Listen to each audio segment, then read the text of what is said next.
Welcome into the latest episode of the 5 Reasons podcast. I'm Ethan Skolnick. Might be joined by Chris Whittingham here a little bit later. But today I'm going to bring on a guest who was very popular the last time that we had him on. We want to do a little bit of Dolphins here. We're gearing up for the NFL draft. Obviously, you're going to want to check out 3 yards per carry. They're posting this week. Simon Clancy's had a bunch of nuggets out on Twitter. You should check out at SI Clancy, also at CK Parrott.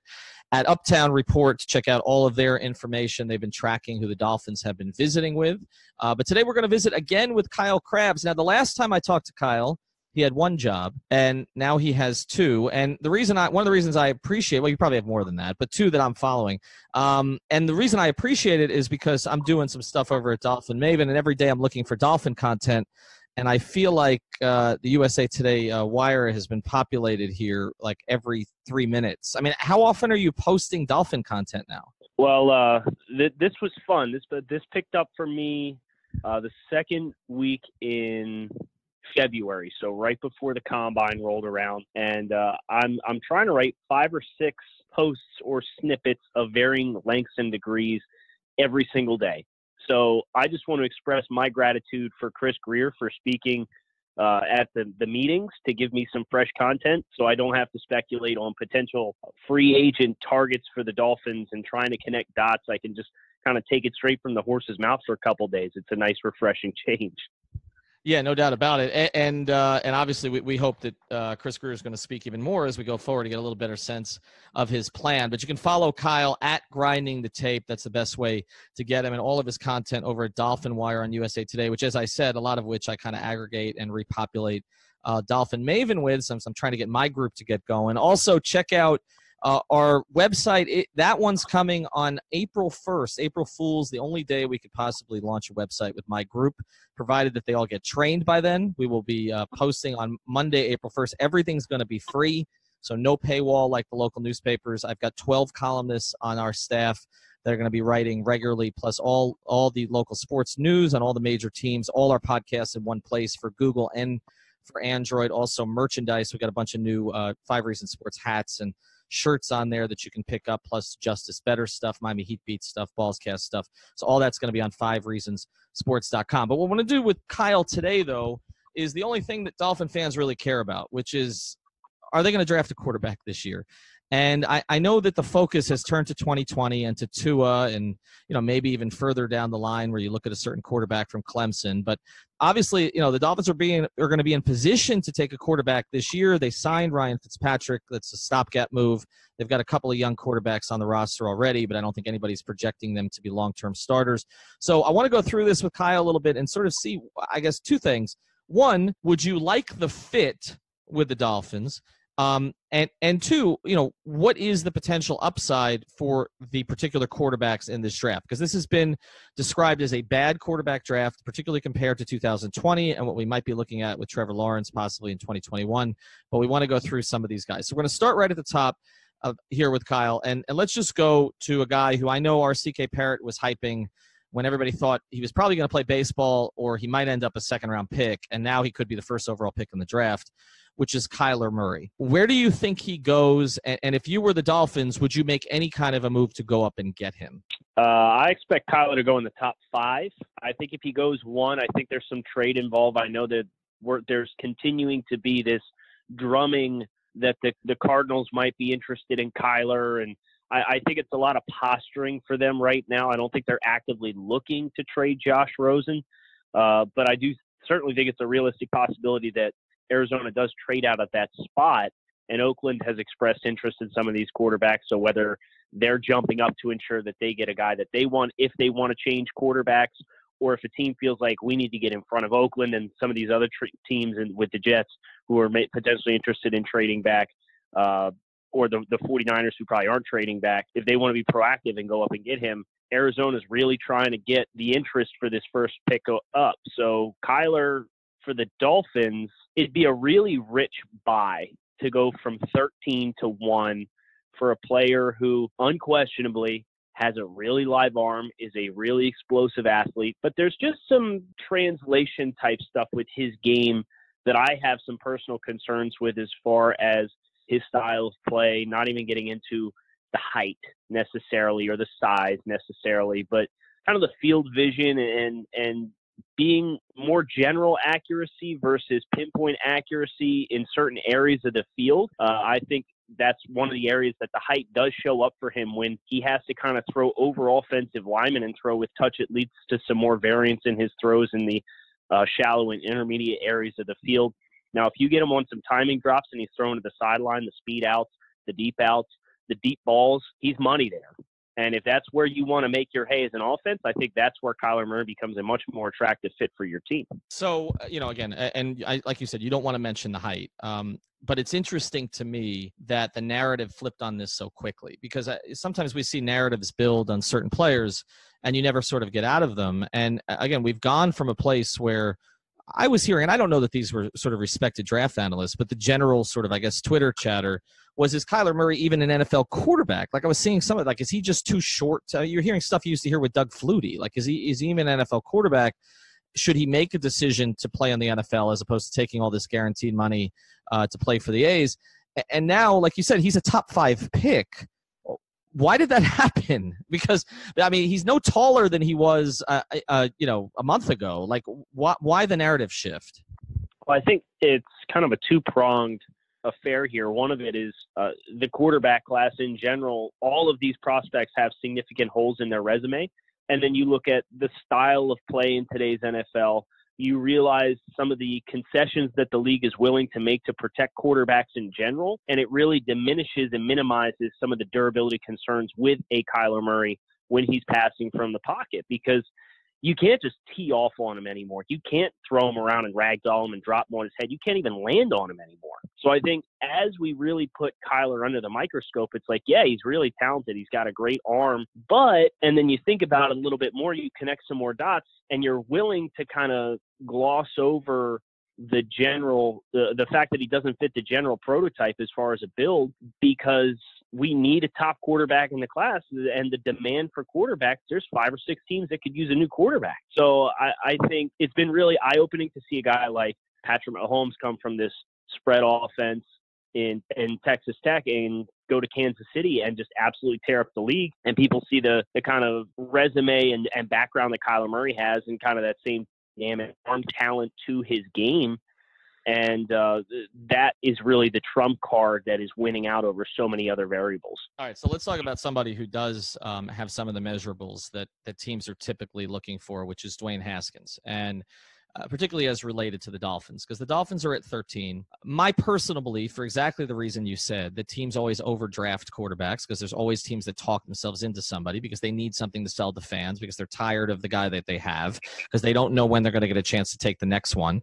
That we've seen guys like a Christian Ponder or an EJ Manuel or a lot of these other guys that get drafted a lot higher than they should, or that we thought they were going to get drafted. And then the weird thing is you see an Aaron Rodgers slip down to the end of the first round just because he was coached by somebody who coached a lot of guys who didn't end up working out in the NFL. But basically, you've got a guy in Haskins, Dwayne Haskins from Ohio State, who has the measurables, has the size, seems to have the makeup for it also. Do you think, before we get into his ability, do you think he makes it to 13? I think there's a very realistic chance. I think the biggest threat to Dwayne making it to 13 is Cincinnati at 11. And that's obviously because they're kind of done with Andy Dalton at this stage, right? I mean they and it's a coaching change, right? So I mean, Marvin was there to kind of protect Andy for all of those years. I mean, they don't even have a young backup that they like at this stage. I guess the question would be for Cincinnati, why would you not take him if that was the case? I mean, if you've gone, what is it, 8-9 years with Andy and you don't have a playoff win to show for it? Right. It's kind of he's been a more reliable, more productive version of Ryan Tannehill, really, if you think about it, as far as his career trajectory has been. He had a little bit more success early in his career than what Ryan did, but as you said, no playoff wins, and he's very stagnant as a player. You know exactly who he is. You know exactly what you're going to get. He's not going to be a guy that consistently puts the team and the offense on his back and carries them down the field and beats teams in clutch situations. And he's reached that point where the physical peak has come and gone, and mentally, you know, his mentality doesn't really translate to a lot of big-time clutch end results at the end of football games. And with the coaching change, Zach Taylor coming in there, they're obviously, with his passing pedigree and everything that they're interested in doing based off his working relationship with Sean McVay, it just makes sense that quarterback is a very kind of under the radar. People want to peg them linebackers again, but quarterback's kind of an obvious, in my opinion, need for the Bengals.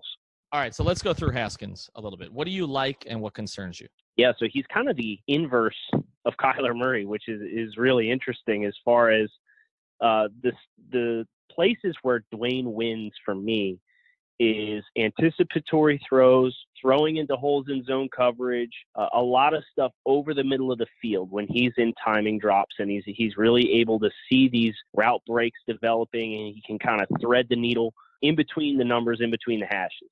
I think that's where he's at his absolute best. He really, for being a guy that has a big arm, he really struggles with the deep ball consistency as far as his placement down the field. So he's a guy I think is going to be more predicated on run after the catch threats, which is interesting when you think about who the Dolphins have on the receiver roster right now and the guys that they have and the strengths and weaknesses of those players. I think Dwayne's probably a little bit more friendly in setting those guys up for success. Dwayne is not very good with pressure. No quarterback's obviously good when they're getting hit in the mouth, but Dwayne really, one of my primary concerns is the mobility within the pocket. He's a slider. He's not a guy that's able to flush or get outside the pocket at all. And when he does, his accuracy really wanes in those situations, kind of the inverse of Kyler Murray, like I said. So very different stylistic players. I think Dwayne's much more of a quote-unquote point guard, a guy that can distribute, get the ball out, and let his playmakers make plays in his hands, where Kyler's more the shot creator who's going to hold the ball, wait for something to develop. He's going to take his big shots down the field. He's always looking for more big plays, pushing the ball with his own talents instead of Dwayne being a guy who disperses that football. So let's look behind the Dolphins a little bit. You mentioned Cincinnati potentially at 11. Is there a team, I mean, Arizona did it last year to go up and get Josh Rosen, obviously different regime there now, but is there a team beneath the Dolphins right now that you think needs a quarterback that could jump up ahead of them if again, they just want to sit there and be patient and try to wait for him to come to them? Yeah, I think Washington at 15 and New York Giants at 17. I know New York has the pick at 6, but they just really have not seemed like they're really dialed in. And then getting this second first-round pick has opened up a lot of options for them if they want to go best player available, and then part with whether it's a day 2 pick this year and a day 2 pick next year and jump up a couple spots, a handful of spots, and try and get aggressive and snipe them off Miami's plate. Giants are a team to watch, but I think the real threat is Washington, because they don't know what they have going on with Alex Smith. Alex Smith's injury has put his entire career in speculation going forward now. They have a lot of money wrapped up in quarterback. They obviously brought in Case Keenum. But if you're going to bring in another quarterback to try and set yourself up for the long term, it makes sense that it's going to be a quarterback on a rookie deal, and they're only 2 spots behind Miami.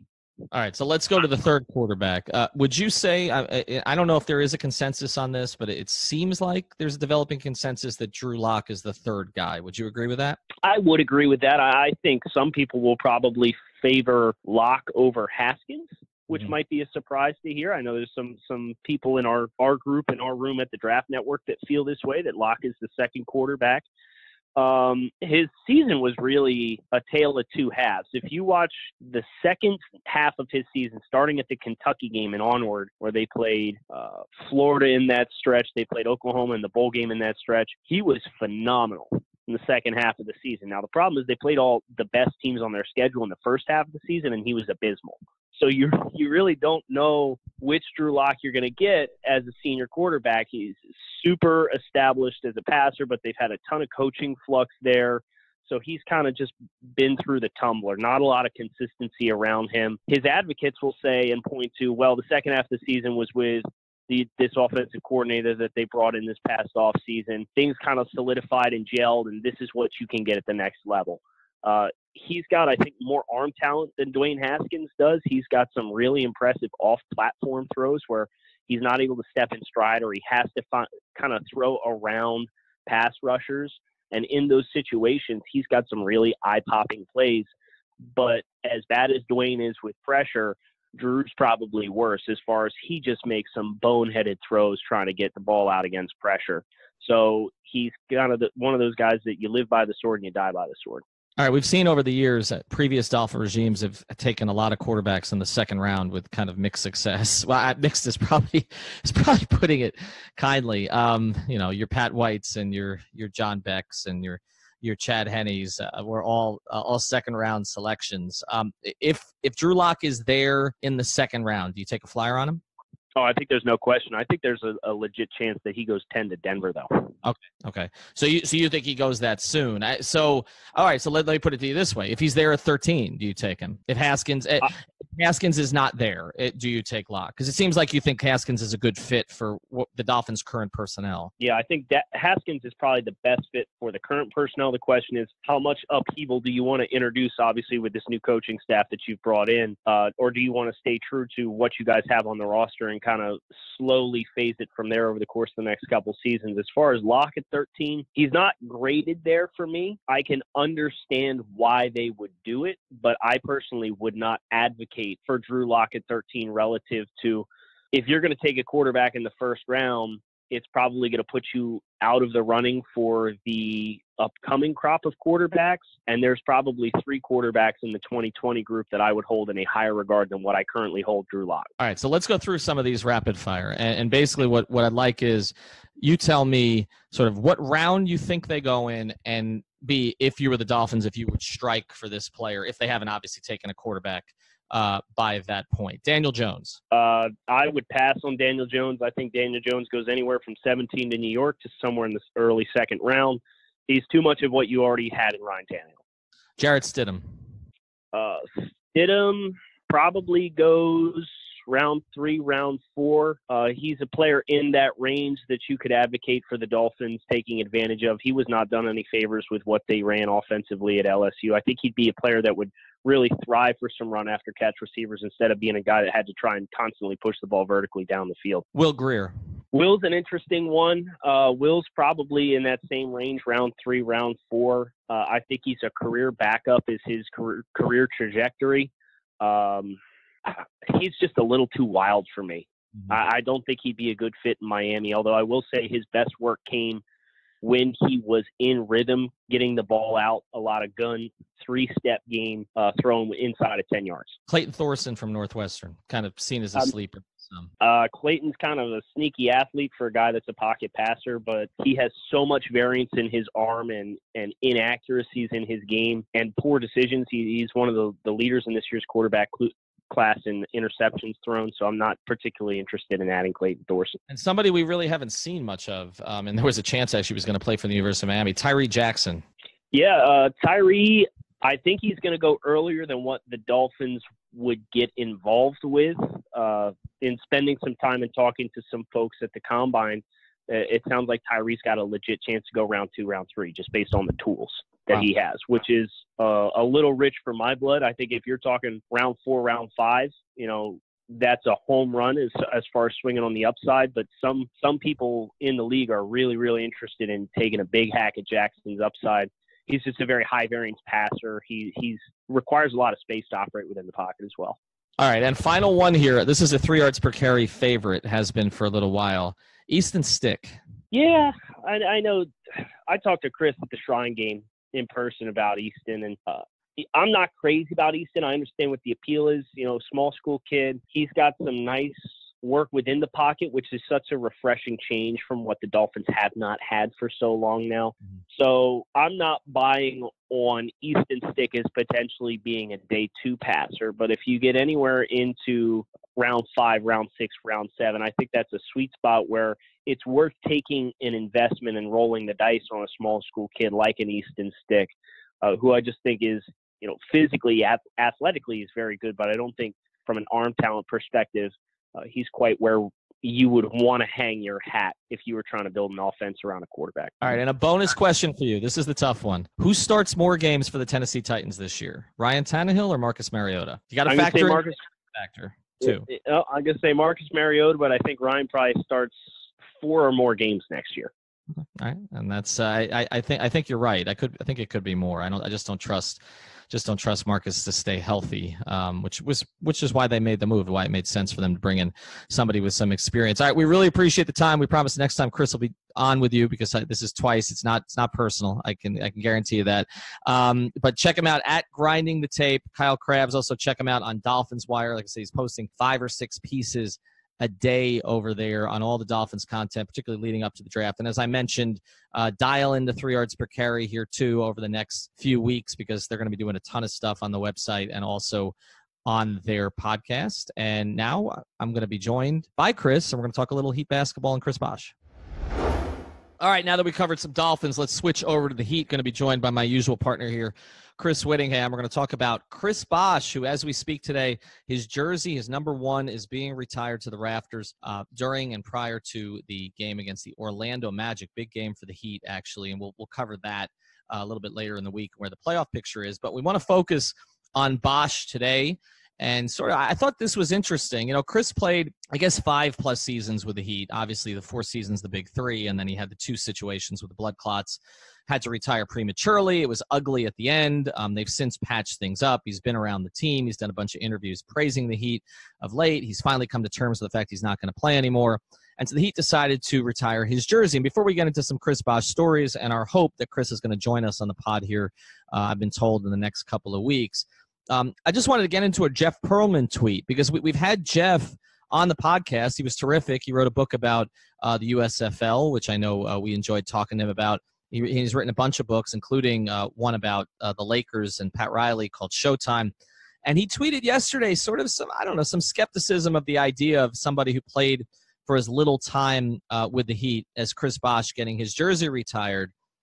And I thought it kind of missed the point. And you know, the Heat have sort of become big at retiring jerseys lately. I mean, they retired Shaq's jersey. He played less time with the Heat than Bosh did and ended on even worse terms, in my view. Do you think this is the right gesture for the Heat? Yes, of course. And I don't think that these kinds of gestures have to be explained to people. They're for the fans of the team. They're for the team. And people here understood the significance of what Shaq being traded here meant to Miami. It was your avenue to your first championship. But obviously, Dwayne Wade plays a massive part in that. But Shaquille O'Neal, again, further relevance to the country. To me, there is a pre-Shaquille O'Neal and a post-Shaquille O'Neal era in Heat basketball in terms of national relevance, because it was just such a huge trade. And I remember at the time it galvanized the city and, of course, leads to your first championship. And then Chris Bosh is a fundamental part of the big 3. The 3 of them were icons in this market. Now, maybe LeBron and Dwayne are thought of as the big players, and hell, maybe even just LeBron, just because of the way that LeBron is covered, and Dwayne never really got the full amount of criticism that maybe LeBron did, or wasn't really that figure that drew that ire that LeBron did. But I mean, maybe Chris Bosh was just kind of thought of in a different way. And I get it. Like, if you're a national media member that just looks at his numbers, maybe was watching those games, but not with any kind of emotion tied into it, I can understand how you come to that conclusion. But the Heat organization don't have to explain it, and the Heat fans don't have to explain why they love Chris Bosh, why they think that it was like a no doubt about it, guaranteed that he was going to have his jersey retired here. He was a fundamental part of probably the most signature era of sports in the history of the city.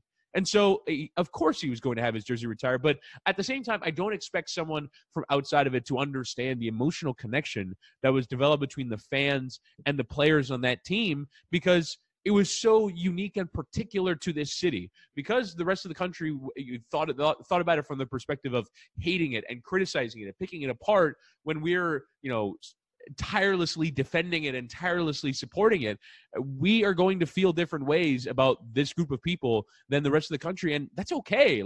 And obviously Jeff Pearlman, I think Leif from Heatbeat said he asked for thoughts, and Jeff Pearlman goes, "Well, I got them." And yeah, I mean, and that is the kind of galvanization that Heat fans have done many a time before, but that's the kind of galvanization that, for me, symbolizes why he's having his jersey retired tonight. Yeah, it is, and it does speak again to the different way that Heat fans defended that team as opposed to the way that other fans have defended their teams. I mean, you look at the Lakers right now with LeBron, where Laker fans have turned on LeBron and kind of did from the very beginning.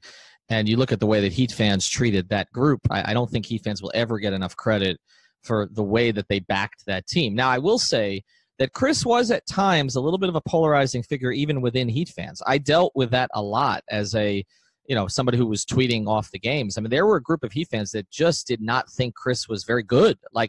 Did not sort of understand what it was that he provided and focused on the rebound total incessantly. Like if he had, some 2-rebound, 3-rebound, 4-rebound games, I mean, you never heard the end of it. And any time they lost, it was Chris's fault. I remember, the Hibbert battles, the Garnett battles in particular, those two where, sometimes Chris did not get the best of them. It didn't really seem like he was up mentally for those particular matchups, that it was getting in his head a little bit. Heat fans were all over him. So it did change. I think the blood clot situation changed a little bit. I think Chris deciding to re-sign with the team, even though a lot of people were not happy with the contract, and I know even Pat has acknowledged he should have probably taken care of Dwayne first. But I think that, the fact that Chris decided to stay, whereas LeBron decided to leave, I think endeared people to him. But from a personality standpoint, there was nothing not to love about him. Okay, and he was the rare athlete who was loved by the fans for his personality, but also by the media, where, he was the type. I tweeted this today because we're kind of doing a Chris Bosh day on the 5 Reasons account, and we're going to give away a 5 Reasons t-shirt to whoever has sort of the most unique story. But the first thing that comes to mind with me with Bosh is cologne. Because every time, what would happen was whenever you went to his locker after a game, he would do the scrum. But then unlike a lot of the other guys, he would stay and he'd hang out. And you could take turns at him. I mean, Haberstroh, Coop, whatever, me, Mike Wallace, we would take turns talking to him for 5, 10, 20 minutes. And at some point, you knew Chris was ready to leave because he pulled out the bottle of cologne. And he would spray the cologne in the air and sort of waft his head around in it. And so you always came out of the locker room smelling like Chris Bosh. Like that was the so many a night I came home smelling like Chris Bosh. I mean, imagine the looks you get when you come home and you're wearing some cologne you never worn before. But that's what I remembered with Chris, because it was so much his personality. The video bombing, his part in the Harlem Shake, okay, all the rest of that stuff. Like he became, into his extent, like a lot of that team did, sort of a cultural icon. And with that being said, there were issues. I mean, at times, LeBron, I remember during the Hibbert situation, LeBron was asked, and he was like, he's got to figure it out. I mean, it wasn't always perfect. Some people focused on the numbers, and I think sometimes they got away from, this is the guy who came over as an admittedly bad defender. I mean, he told me that. I was not a good defender in Toronto. And he became the linchpin of their defense. I mean, as good as Dwayne and LeBron were guarding the passing lanes, and as good as Mario could be on the ball, and Norris, he was the and Shane, obviously, but he was the linchpin to their defense. He was the guy who made it work by being able to get out on shooters, and really was the modern big as we speak about it. And I think those are all things that should be celebrated tonight. Agreed. And I do kind of think you're right that the journey with Chris Bosh has to be chronicled as well, because as the big three kind of came together, you're bringing a lot of fans to this sport that, obviously, probably around for the Shaq titles and all that, but, are generally more football centric, or even, and not even fans of American sports, because this big thing is happening. They're saying, let's get around it. And you're right. I mean, a lot of people,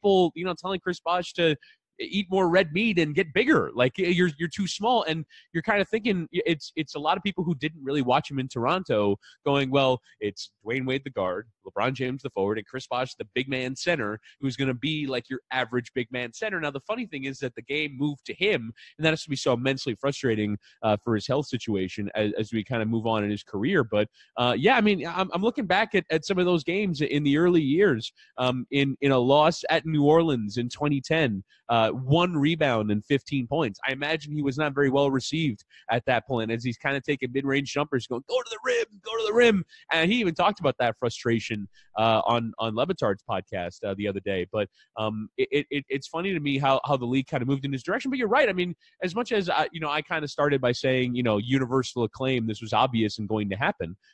At the same time, there was a journey that happens. I wonder if in a speech tonight he addresses that, just sort of the different ups and downs, particularly towards the end, the downs, and he telling, I mean, he's done so many interviews at this point, I don't even know which interview it was in, that he, wanted to leave Miami because he couldn't deal with being around the same people every day. So he's been on a real journey with this place, kind of from the bottom at the beginning, well, the top at the beginning by being part of the big three, then the bottom of the early season struggles, and then kind of, everyone on here realizing how great he is and how important he is, and then back down with the blood clot. So it was a real up and down journey. It was not just universal praise and acclaim all the way through, but that for me kind of makes him an even more interesting figure in the history of the franchise. Yeah, and you mentioned the bad games. I remember a game in Chicago. I don't know if he was 1 of 17 or 2 of 18. I think one of those two.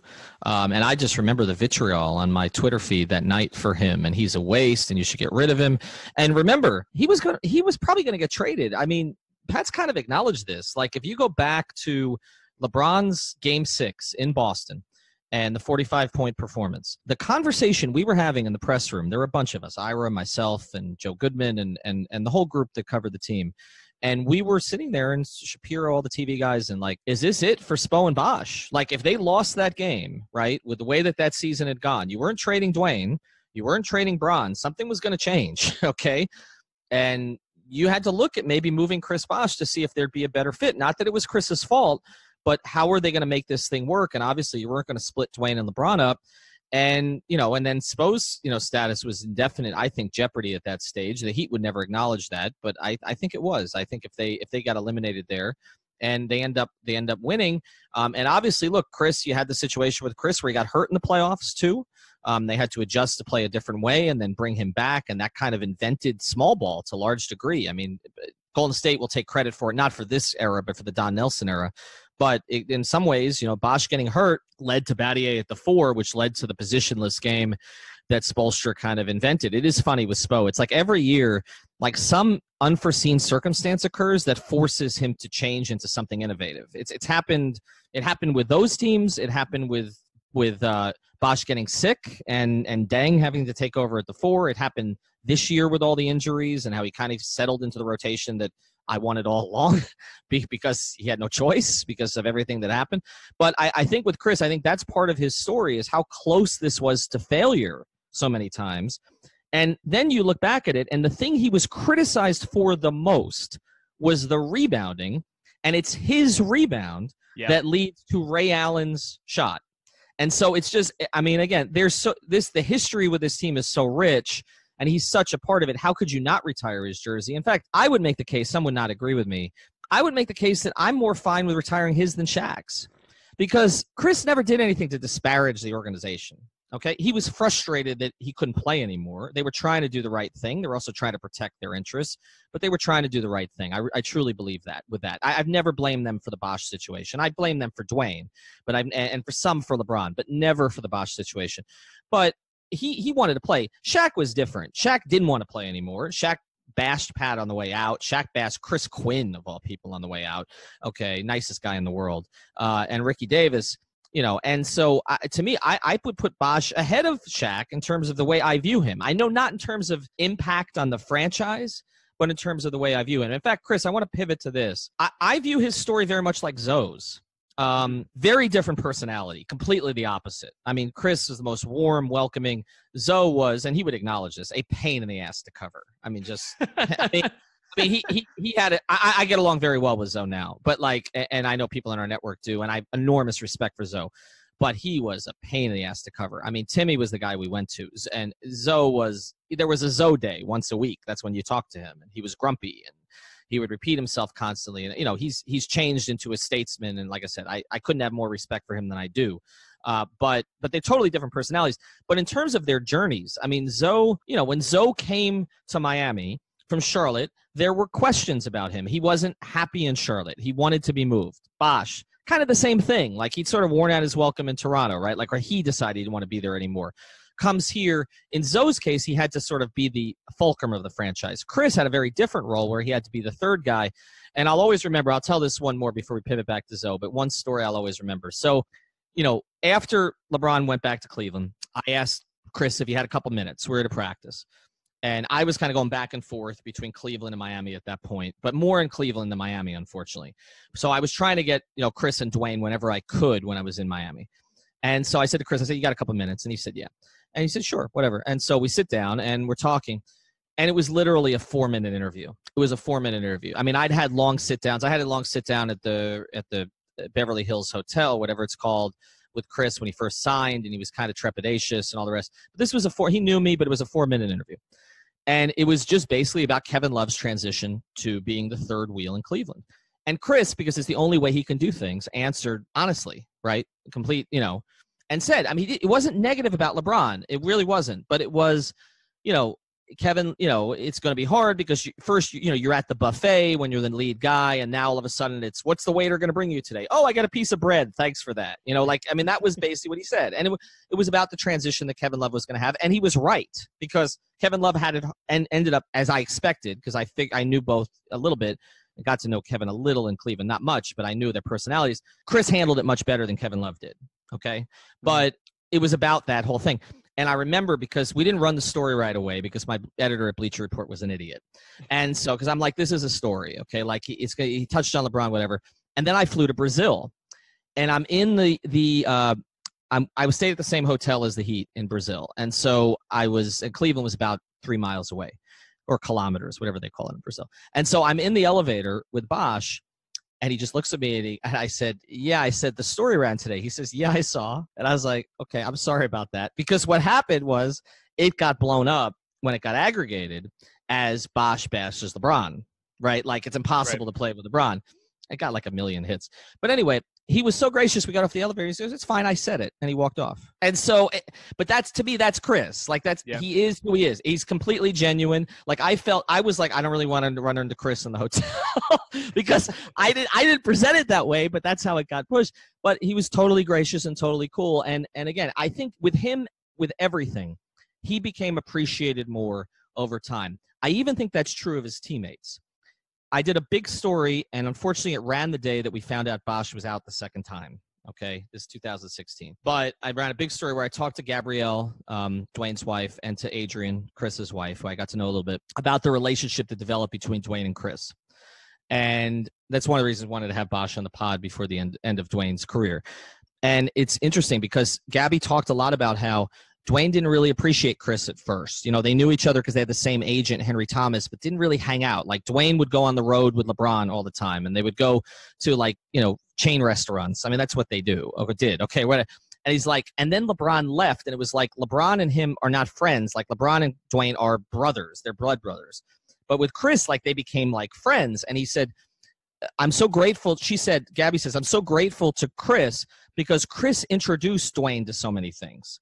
To wine, to good restaurants, to music, okay, they went to an electric dance, one of those, whatever. Ultra festivals? Yeah, they went to festivals together, the four of them, okay? Like, that's not, I can't imagine Dwayne early in his career at an EDM festival, okay? But Chris introduced him to all this stuff. Chris, introduced Justice, along with Amari, Justice to a lot of art, okay? He's just a different kind of guy. And I think it takes time to appreciate him for everything that he is, all that he's interested in, coding and all kinds of different stuff. And you go in the locker room before games and, this was not a standard locker room. Like, James Jones and Dwayne, Chris Bosh are reading, philosophical and finance books, okay, in the locker room before games. And I just think it took time to appreciate. So I'm glad they're appreciating it today. But I want to throw a question at you before we close. I put this on our poll, and it's 50-50, like all our polls. Who was better in their prime, Bosh, Zoe? Because the thing about Bosh's prime is that he's never really led a good team, and that's harsh to say. But I mean, he was the third player in the Big Three Heat, and his Toronto teams. He even said yesterday on Le Batard show played in 11 playoff games. So I'm going to go with Alonzo Mourning just because he was kind of, for me, the unquestioned leader of really good Heat teams, and for me, kind of underratedly good Heat teams. They kind of don't really get tagged into the Shaq and the Big Three era, but deserve to be just based off of regular season win totals. But yeah, he was the leader of a really good team that went deep in the playoffs and just couldn't get past the Knicks or the Chicago Bulls. So I'm going to go with Alonzo, but not by much. And I think it's funny for me to say because generally I think young people have recency bias, thus the results of that Twitter poll. But I'll go for Alonzo. Yeah, it is, to me, it's a fascinating question that I didn't ever really consider all the ramifications of it when I posted it, because it really does depend upon the era and the role, right? So Zoe was second in MVP voting before he got sick, okay? And Bosh was never at that level. Would he have gotten to that level if he'd been leading a team? Maybe. I don't know. It's possible. I believe he became a better all-around player because he went to Miami. But if you swap them, because their roles are consistent with their eras. Like you mentioned, the era came around to Bosh, even more so now. But he was a better fit for the modern era than Zoe, okay? But Zoe was a better fit for his era. Like, if you swap them, if you put Bosh on the Hardaway teams, I don't know if those teams compete even the way they did with the Knicks teams, with that kind of level of physicality that was necessary, that level of intensity that Zoe provided. I mean, Bosh could scream, but Zoe, it was there all the time on overdrive, okay? So I don't know that Bosh fits there. At the same time, I don't know that Zoe fits on the big three team. I was trying to figure out, if you put prime Zoe, 1999 Zoe, okay, with LeBron and Dwayne in this era, how does that look? Does Zoe just block shots? Because Zoe could be a little clunky in the posts, like he was not, and he wanted the ball there, okay? Now, he could make a 12 to 15-foot jumper, but he was, I don't know if Zoe ever would have developed, the range that Bosh did. So I think the way to look at it is, I think they were all both kind of perfect for their particular era. I do think Zoe was better suited from a temperament standpoint to be the lead guy once he got it under control. Because early on, he was getting a ton of technicals and all the rest. But once he got it under control, I think him being the face of it was better. But I just looked again, man. It's at 2,700 votes, and it is 50-50. It's 50-50. Never happened before. No. No, it never did. I mean, it is amazing. And I guess it has a little to do with Big Three versus longtime Heat fan Twitter. But like I said, you're more Big Three in terms of your age bracket, and you went with Zoe. I think Bosh might have been a better all-around player ultimately, but I think for the era that he was in, Zoe was perfect. So I think I will sort of dance around the question. All right, so we'll so come on, man, pick one. Let's go. I'll dance around my own question. I mean, let's put it this way. Like I said, I had more pleasant interactions with Chris over the years, and I was a little afraid of Zoe. But I've developed. It's not who you like more. It's but I've developed a relationship enough with Zoe now where I feel like I want to keep it that way. So I'm just gonna split the difference and say they were both better than Shaq. Can we do that? Because I don't really care about Shaq. All right, that's fine. Shaq was fine. Shaq stole my crutches a few times when he was here, but otherwise, I don't think Shaq necessarily. I don't think he treated people on the way out the way that the other two did. Although Zoe, when that first time, man, like when he left, like for Jersey, before all that, I mean, he was trashing a lot of people on the way out the door too. So I mean, it gets, everything gets made up over time. All right, and I guess the next Jersey retirement is who? You think they do Haslam and Dwayne together? You think they give them separate days? No, they'll give them separate days, I'd think. But yeah, I mean, if Udonis is going to kind of carry on with this idea of playing another season, then it's probably going to be Dwayne first. But yeah, I mean, if I were the Heat, obviously, Dwayne retires whenever the final game of this season is, I might even retire his jersey for the season opener next season. Like, why not? Like, just get to it. Just do it. Well, but I feel like the Heat save these things for when things are not going well. You know what's funny, and Jeremy Taché in our network pointed this today, that now they scheduled this during the Brian Flores press conference for a game that we kind of thought no one would care about and it would be difficult to sell tickets, and next thing you know, it's like 8 versus 9. Half game separates the playoffs between these two teams. If Orlando wins, Miami's all of a sudden out of the playoffs. If Miami wins, they might kind of cement their playoff place tonight. It's kind of incredible that it went from most utterly meaningless game to most important game of the year. And I'm across the state right now, so I plan that very well. But I'll be back. I'll be back on Thursday. All right, check out all of our coverage this week. I keep mentioning the website. Should be April 1st. Our Fools will be on April Fools. We're going to release the website. I'll be at. I'm gonna double dip on Thursday, Chris. When I get back, I'm gonna hit opening day and then swing over to the Heat game after that. So I'm gonna hit both of those, and obviously we're gonna be covering just about everything. So hope you enjoy the episode, and we will talk to you soon.